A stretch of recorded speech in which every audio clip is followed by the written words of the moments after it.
नमस्कार। इस वीडियो में आप सभी का स्वागत है। हम लोग कर रहे हैं क्लास 11 केमिस्ट्री का चैप्टर 1। इसके पिछले वीडियो में हम लोगों ने जाना स्टाइकोमेट्री एवं स्टाइकोमेट्रिक परिकलन के बारे में। स्टाइकोमेट्रिक परिकलन कैसे किया जाता है खूब अच्छे से पिछले वीडियो में सिखाया गया है। यदि आपने उसे नहीं देखा है तो प्लेलिस्ट में वीडियो है या इस वीडियो के डिस्क्रिप्शन में उसका लिंक है, जरूर देखें।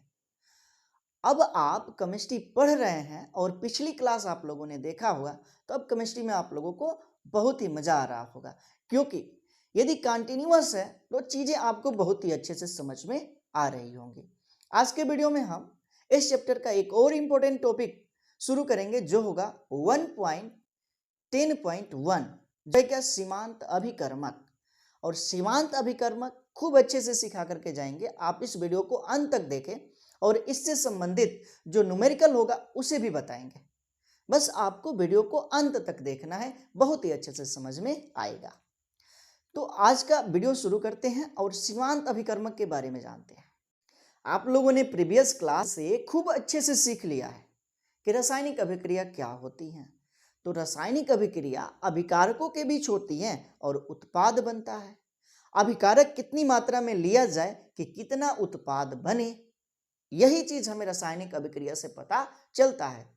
और अभिकारकों की मात्रा से ही उत्पाद निर्धारित है कि कितना बनने वाला है, और इसी से हम निकालेंगे सीमांत अभिकर्मक क्या है, यानी कि लिमिटिंग रिएजेंट क्या होते हैं। तो यहाँ पे हम रासायनिक अभिक्रिया से समझेंगे, जैसे कि नाइट्रोजन और हाइड्रोजन गैस परस्पर अभिक्रिया करके अमोनिया बनाती है ना। तो वही रासायनिक अभिक्रिया यहाँ पे लिख लेते हैं।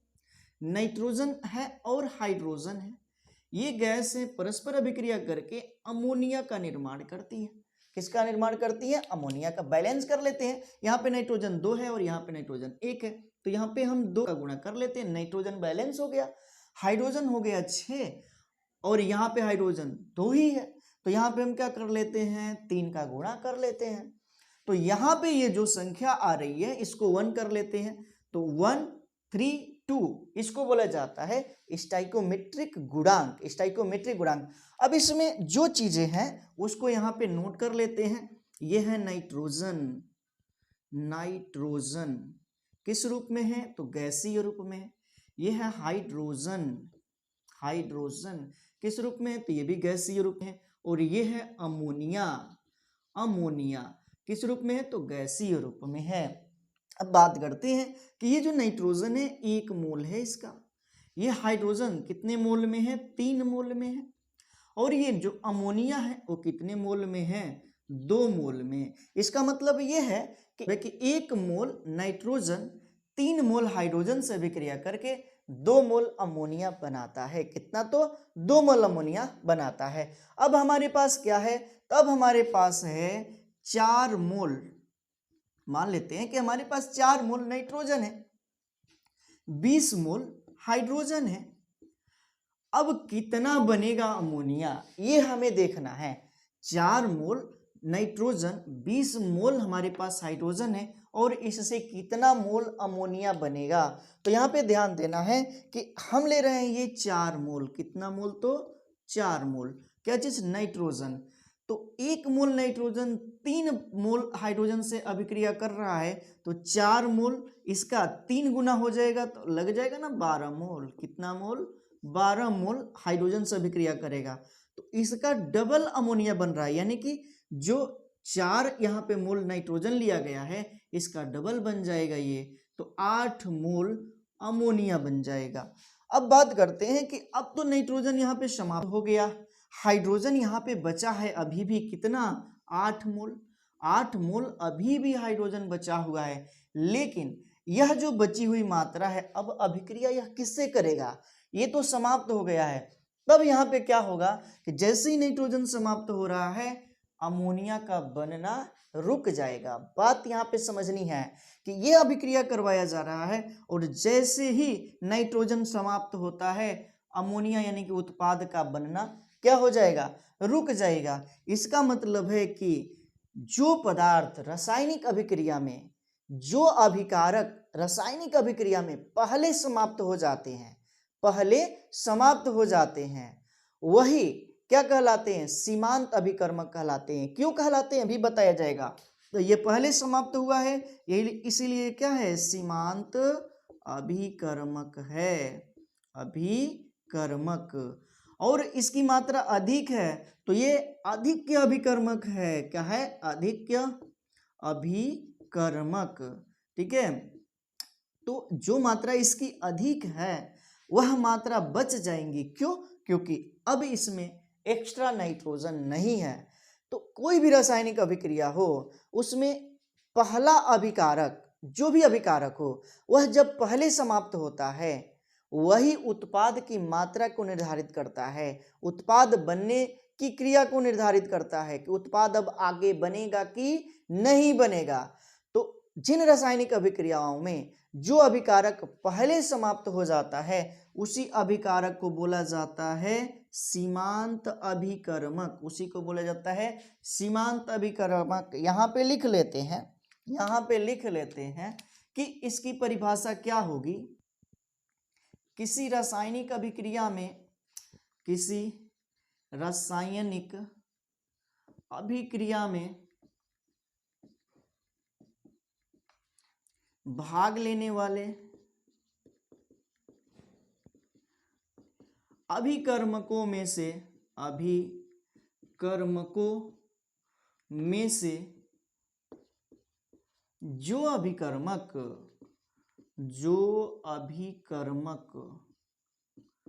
पहले समाप्त हो जाता है,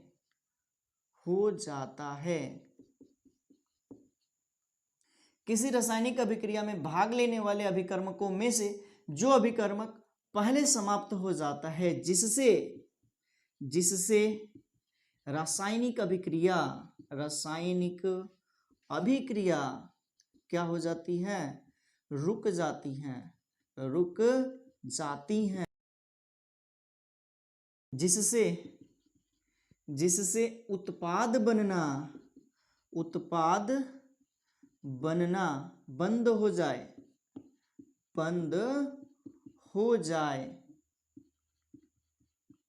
ऐसे अभिकारक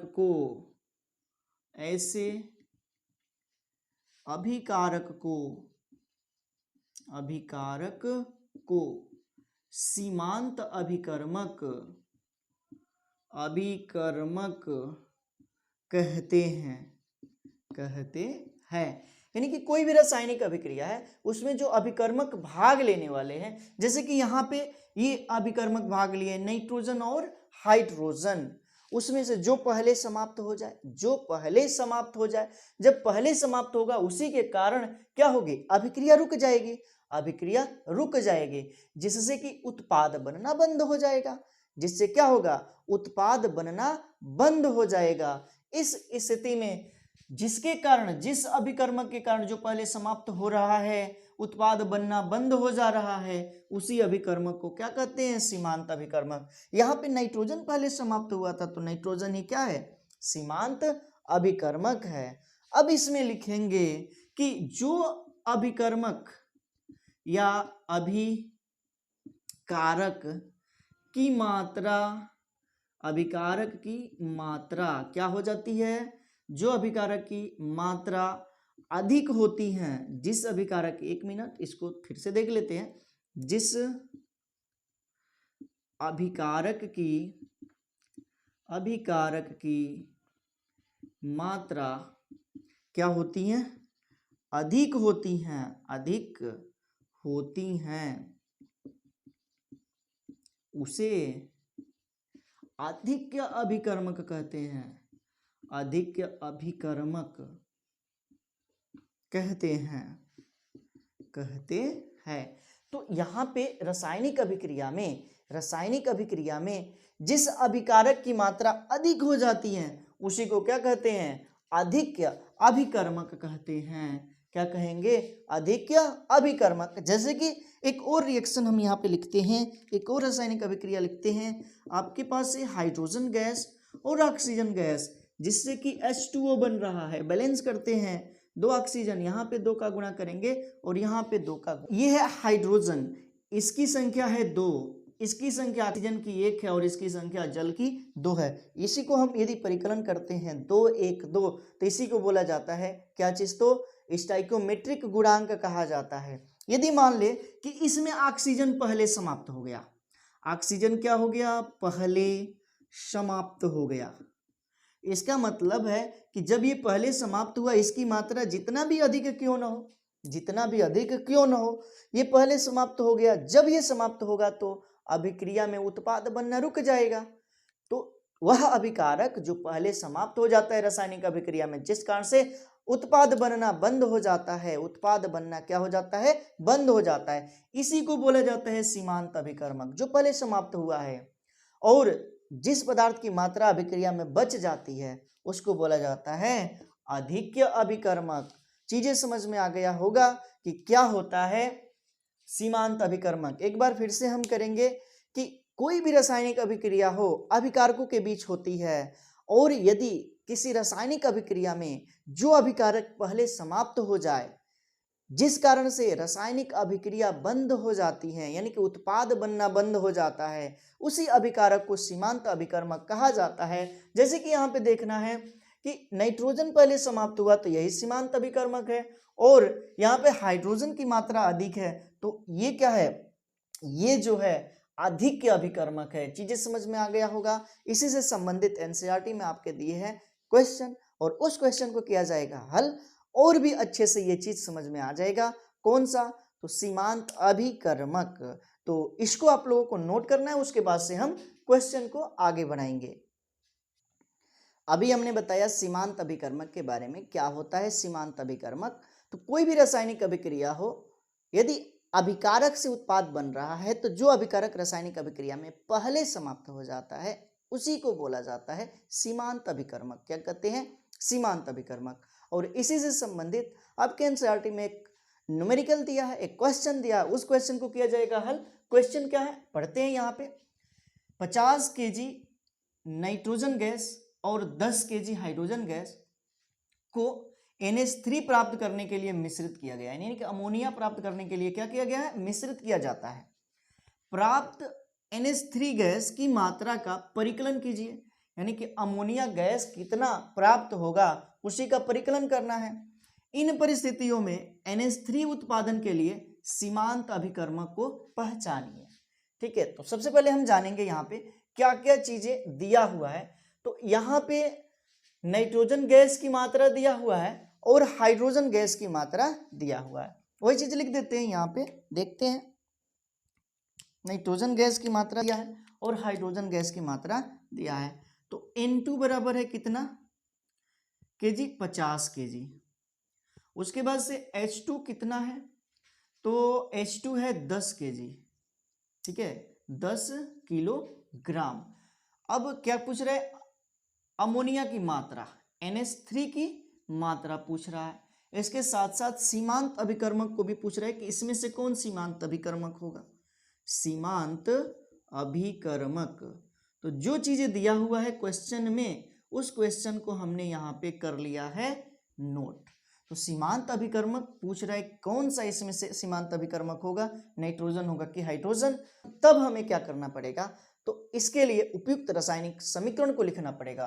तो रासायनिक अभिक्रिया इसमें क्या हो रही है, रासायनिक अभिक्रिया तो देख लेना है। रासायनिक अभिक्रिया इसमें क्या हो रही है, तो नाइट्रोजन गैस है और प्लस हाइड्रोजन गैस है, और इसके दौरान क्या बन रहा है, अमोनिया गैस का निर्माण हो रहा है। कौन सी गैस का निर्माण हो रहा है, अमोनिया गैस का।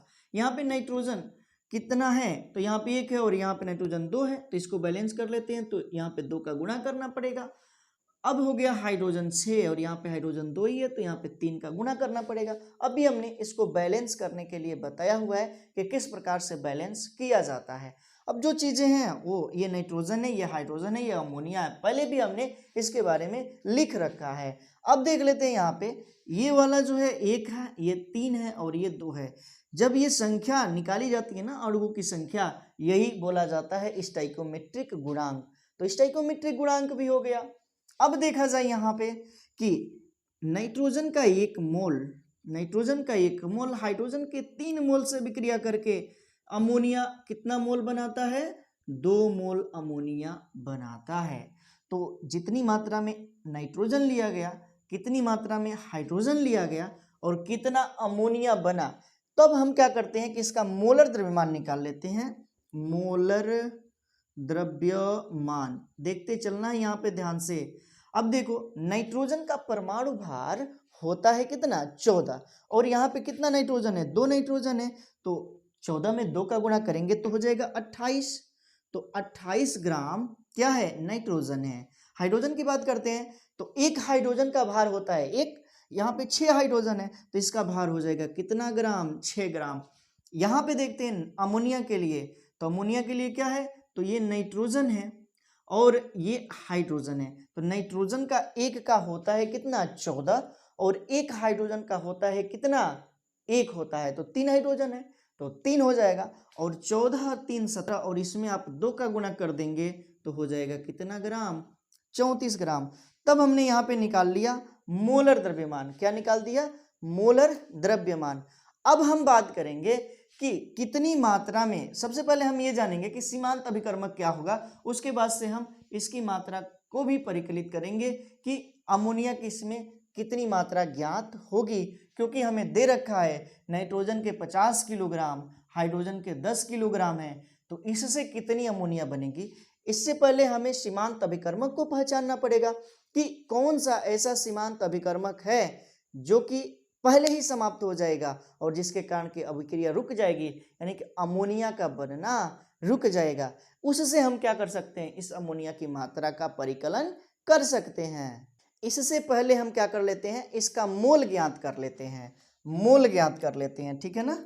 सभी का मोल ज्ञात करना लिख देते हैं यहाँ पे, मोल ज्ञात करना। तो ध्यान देना है, सबसे पहले नाइट्रोजन का मोल ज्ञात कर लेते हैं, इधर से करते हैं क्योंकि उधर जगह था नहीं, तो यहाँ पे ध्यान देना है। N2 के कितने ग्राम में 28 ग्राम में मोल की संख्या बराबर है 1 मोल, यही है ना।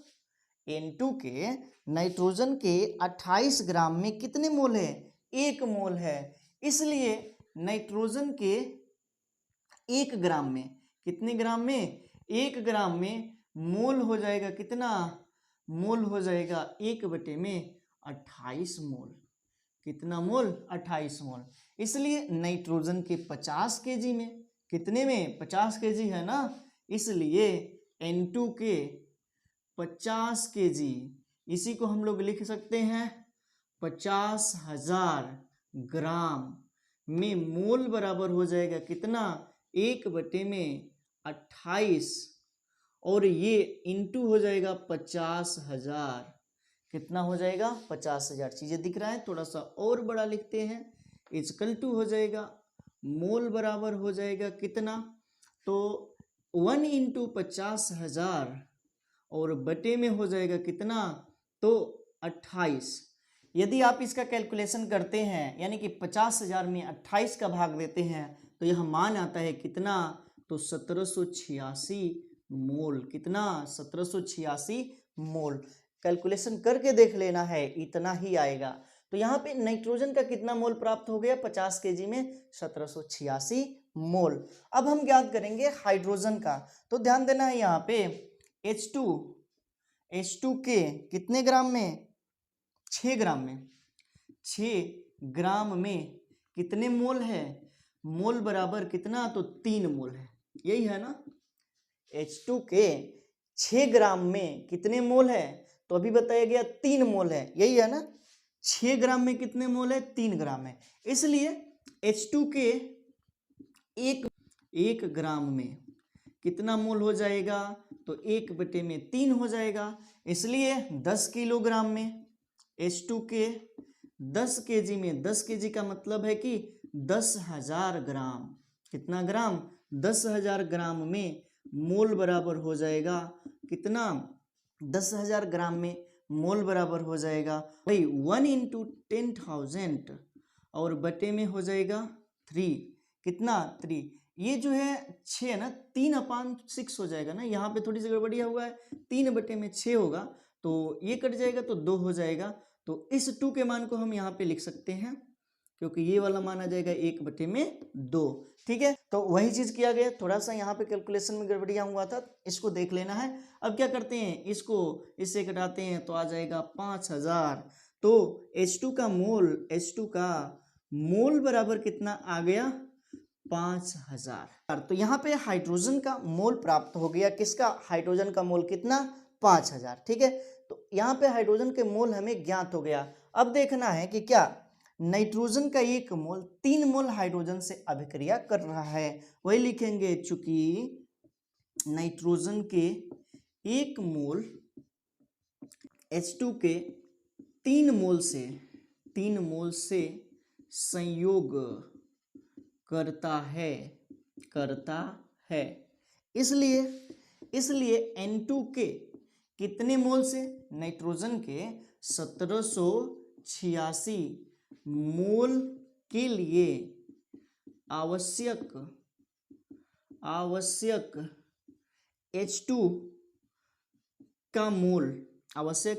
का मोल बराबर हो जाएगा कितना, 1786 इंटू हो जाएगा 3।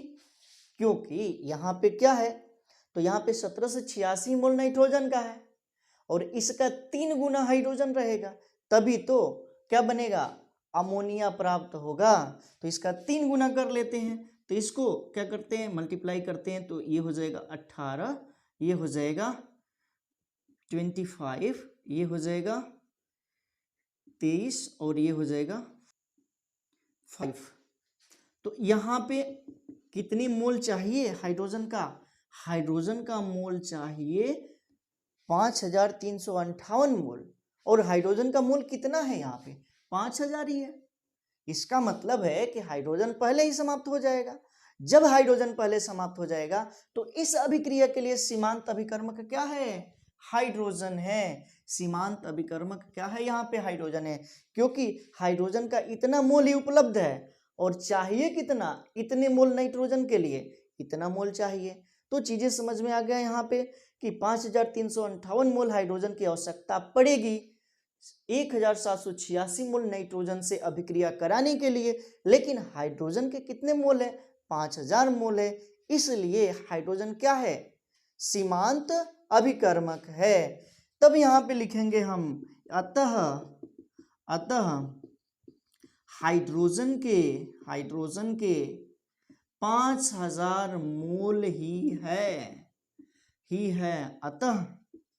अतः हाइड्रोजन क्या है, हाइड्रोजन सीमांत अभिकर्मक है। हाइड्रोजन सीमांत अभिकर्मक है। तो ये चीजें आप लोगों को समझ में आ गया, इतना आप लोग नोट करें। और उसके बाद हमें एक चीज निकालना है, उस मात्रा को निकालेंगे हम। तो इसे आप लोगों का लेना है स्क्रीनशॉट और नोट्स बनाते रहना है। तो जल्द से जल्द इसको नोट करें। मिटाएंगे इस एरिया को, इस हिस्से को मिटा देते हैं, ठीक है, क्योंकि अभिक्रिया जो है लिख दिया गया था और इस पार्ट को हम पूरा मिटा देते हैं, इरेज कर देते हैं। और उसके बाद से यहाँ पे हम कर लेंगे, क्या कर लेंगे, तो यहाँ पे हमें ज्ञात करना है नाइट्रोजन। तो ठीक है, वही अभिक्रिया लिख देते हैं। यहाँ पे अमोनिया की मात्रा ज्ञात करना है ना, तो वही अभिक्रिया लिख देते हैं, N2+3H2 2NH3। तो यहाँ पे सीमांत अभिकर्मक कौन है, तो हाइड्रोजन है। कौन है, हाइड्रोजन है। तो हाइड्रोजन के कितने मोल है, 3 मोल है। यहाँ पे कितना मोल, 3 मोल। और नाइट्रोजन के कितने मोल है, 2 मोल। ठीक है, तो यहाँ पे इसी के बीच हम क्या कर लेंगे, रिलेशन कर लेंगे, तब हमें प्राप्त हो जाएगा कितना अमोनिया प्राप्त होगा। ठीक है, क्योंकि इस रासायनिक अभिक्रिया में नाइट्रोजन तो अधिक है, नाइट्रोजन का मात्रा अधिक है और ये हाइड्रोजन पहले समाप्त हो रहा है, यही सीमांत अभिकर्मक है। तो यही उत्पाद बनाने के लिए आवश्यक होगा। मतलब कि हाइड्रोजन ही निर्धारित करेगा कितना उत्पाद बनता है। तो किसी भी रासायनिक अभिक्रिया में सीमांत अभिकर्मक ही निर्धारित करता है कि कितना उत्पाद बनेगा। तो यही चीज हमें प्राप्त करना है कि अमोनिया अब हमें कितना प्राप्त होगी। तो किस पर देखा जाएगा हाइड्रोजन पर। सीमांत अभिकर्मक यहाँ पे वही है, तो हाइड्रोजन पर ही हम निकाल लेते हैं। तो यहाँ पे देख लेते हैं क्या है। तो निकाला गया था कि ये जो हाइड्रोजन है कितना है, 6 ग्राम है, 6 ग्राम है। और ये जो क्या कहते हैं अमोनिया है, ये कितना था, तो 34 ग्राम था, यही था ना। तो 6 ग्राम हाइड्रोजन लिख लेते हैं यहाँ पे, 6 ग्राम हाइड्रोजन से अमोनिया बनती हैं, अमोनिया बनती हैं कितना, तो 34 ग्राम। ठीक है, 6 ग्राम हाइड्रोजन से अमोनिया 34 ग्राम बनती है, इसलिए 1 ग्राम H2 से कितनी अमोनिया बनेगी, तो 34/6। इसलिए हम कहेंगे क्या, 10 किलोग्राम हाइड्रोजन से 10 kg H2 से कितना अमोनिया बनेगा, तो ये हो जाएगा 34 × 10,000 कर लेते हैं क्योंकि इसको ग्राम में व्यक्त करना है, और बटे में हो जाएगा कितना, 6, कितना, तो 6। 34 में 6 का भाग दिया जाए तो हो जाएगा 5.6 × 10,000। अब इस पॉइंट को हटाते हैं तो यहाँ से एक 0 हटाना पड़ेगा, और ये मान आएगा किसमें, ग्राम में आएगा। अब इसी को आप क्या कर लो, तो किलोग्राम में बदल लो, तो ये मान यहाँ पे लिख देते हैं 56 किलोग्राम, ये हो जाएगा ना, ये ग्राम में है तो 56 किलोग्राम। इसका मतलब है कि इतना अमोनिया हमें प्राप्त होगी, कितना किलोग्राम, 56 किलोग्राम। तो यहाँ पे खत्म हो गया सीमांत अभिकर्मक भी, और उम्मीद करते हैं कि आप लोगों ने सीमांत अभिकर्मक को बहुत ही अच्छे से समझा होगा। तो इस वीडियो में हम इतना ही रहने देते हैं। इस चैप्टर का एक और इम्पोर्टेंट टॉपिक जो कि लास्ट होगा विलयन से रिलेटेड, उस टॉपिक को जो है हम अगले वीडियो में बात करेंगे। अगले वीडियो में उसके बारे में हम बताएंगे कि क्या है विलयन, और विलयन में सांद्रता क्या होती है, और सांद्रता को व्यक्त करने की विधियां क्या होती हैं, ये चीज़ें बताया जाएगा लेकिन नेक्स्ट पार्ट में। इस वीडियो में इतना ही रहने देते हैं और मिलेंगे अगले वीडियो में, तब तक के लिए गुड बाय।